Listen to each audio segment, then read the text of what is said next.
Hi new mommies, welcome back to my channel ಮೊದಲಲು. ಈ ವಿಡಿಯೋದಲ್ಲಿ ಮಗುವಿನ ತೂಕ ಹೆಚ್ಚಿಸಲು ಇಂಪಾರ್ಟೆಂಟ್ ಟಿಪ್ಸ್ ಡಿಸ್ಕಸ್ ಮಾಡೋಣ.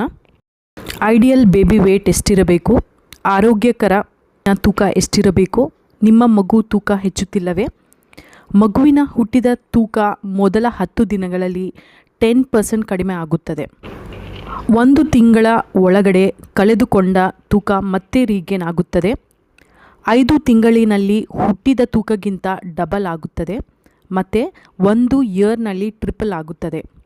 ಆರೋಗ್ಯ ಮಗುವಿನ ವೇಟ್ ಗೇನ್ ಚಾರ್ಟ್. ಇದು WHO recommended growth chart for babies. ತೂಕ ಹೆಚ್ಚಿಸಲು ಟಿಪ್ಸ್. ಈಗ ಟಿಪ್ ನಂಬರ್ 1, ತಾಯಿಯ ಹಾಲೇ ಮುಖ್ಯ.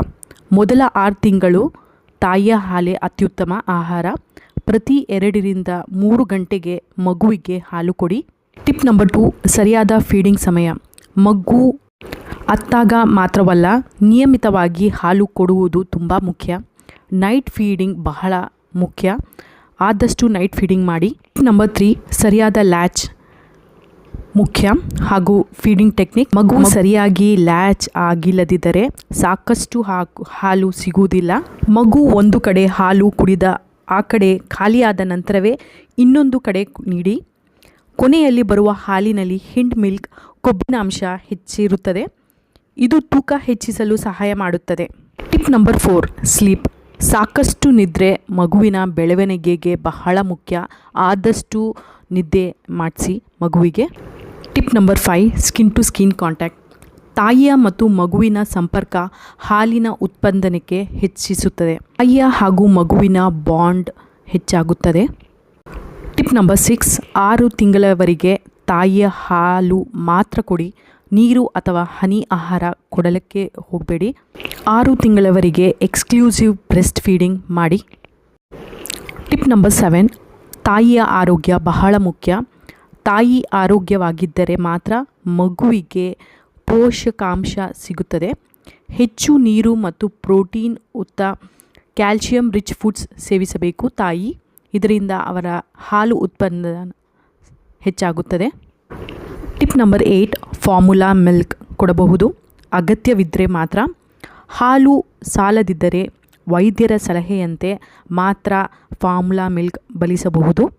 ಸ್ವಲ್ಪ ಆದಷ್ಟು ಫಾರ್ಮುಲಾ ಮಿಲ್ಕ್ ಅನ್ನು ಕಡಿಮೆ ಮಾಡಿ ಆದಷ್ಟು ಎದೆ ಹಾಲನ್ನು ಕೊಡೋದು ಉತ್ತಮ. ಟಿಪ್ ನಂಬರ್ 9, ಗ್ರೋತ್ ಟ್ರ್ಯಾಕಿಂಗ್ ಮಾಡಿ. ಮಗು ತೂಕ ಮತ್ತು ಎತ್ತರವನ್ನು ನಿಯಮಿತವಾಗಿ ಗಮನಿಸಿ. ನೀವು WHO ಚಾರ್ಟ್ ಫಾಲೋ ಮಾಡ್ಬೋದು, ಇಲ್ಲಾಂತಂದರೆ ಡಾಕ್ಟರ್ ಬಳಿ ನೀವು ಹೋಗಬಹುದು. Tip number 10, proper vaccination schedule follow ಮಾಡಿ ಹಾಗೂ ತೂಕ ಸರಿಯಾಗಿ ಹೆಚ್ಚುತ್ತಿದೆಯೇ ಎಂದು ನಿಯಮಿತವಾಗಿ ವೈದ್ಯರನ್ನು ಸಂಪರ್ಕಿಸಿ. ಏನಾದರೂ ತೂಕ ವ್ಯತ್ಯಾಸ, ಪ್ರೋಟೀನ್ ಡಿಫಿಷಿಯನ್ಸಿ ಏನಾದ್ರಿರಲಿ ಡಾಕ್ಟರ್ ಹತ್ರ ಹೋಗೋದು ಉತ್ತಮ. ಮಾಲ್ನರಿಸ್ಡ್ ಬೇಬೀಸ್ ಬಹಳ ತೂಕ ಬಹಳ ಕಡಿಮೆ ಇರುತ್ತದೆ. ನೆಗ್ಲೆಕ್ಟ್ ಮಾಡದಂಗೆ ಡಾಕ್ಟರ್ ಬಳಿ ಹೋಗೋದು ಉತ್ತಮ.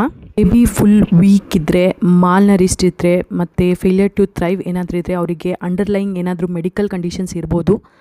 ಡಾಕ್ಟರ್ ಬಳಿ ಹೋಗೋದು ಉತ್ತಮ. ಏನಾದರೂ ಗ್ಯಾಸ್ಟ್ರೋ ಇಂಟೆಸ್ಟೈನಲ್ ಆಬ್ಸ್ಟ್ರಕ್ಷನ್ ಇರ್ಬೋದು, ಇಲ್ಲಂತಂದರೆ ಹಾರ್ಟ್ ಡಿಸೀಸಸ್ ಇರ್ಬೋದು, ಇಲ್ಲಾಂದರೆ ಅವರಿಗೆ ಲ್ಯಾಕ್ಟೋಸ್ ಇಂಟಾಲರೆನ್ಸ್ ಕೂಡ ಇಡಬಹುದು. ಇವೆಲ್ಲ ಪೀಡಿಯಾಟ್ರಿಷಿಯನ್ ಬಳಿ ಹೋಗೋದು ಉತ್ತಮ. ಈ ವಿಡಿಯೋ ನಿಮಗೆ ಹೆಲ್ಪ್ಫುಲ್ ಆಗಿದ್ದರೆ ನನ್ನ ಚಾನಲ್ಗೆ ಲೈಕ್, ಶೇರ್ ಆ್ಯಂಡ್ ಸಬ್ಸ್ಕ್ರೈಬ್ ಮಾಡೋದನ್ನು ಮರಿಬೇಡಿ. ಥ್ಯಾಂಕ್ ಯು ಫಾರ್ ವಾಚಿಂಗ್ ಮೊದಲಲು. ಐಡಿಯಲ್ ಬೇಬಿ ವೇಟ್ ಎಷ್ಟಿರಬೇಕು, ಆರೋಗ್ಯಕರ ಮಗುವಿನ ತೂಕ ಎಷ್ಟಿರಬೇಕು ಅಂತ ಇನ್ನೊಂದು ವಿಡಿಯೋ ಮಾಡಿದ್ದೇನೆ. ಐಡಿಯಲ್ ಬೇಬಿ ವೇಟ್ ವಿಡಿಯೋ ಬಹಳ ಇಂಪಾರ್ಟೆಂಟ್, ಅದನ್ನು ಖಂಡಿತವಾಗಿ ನೋಡಿ.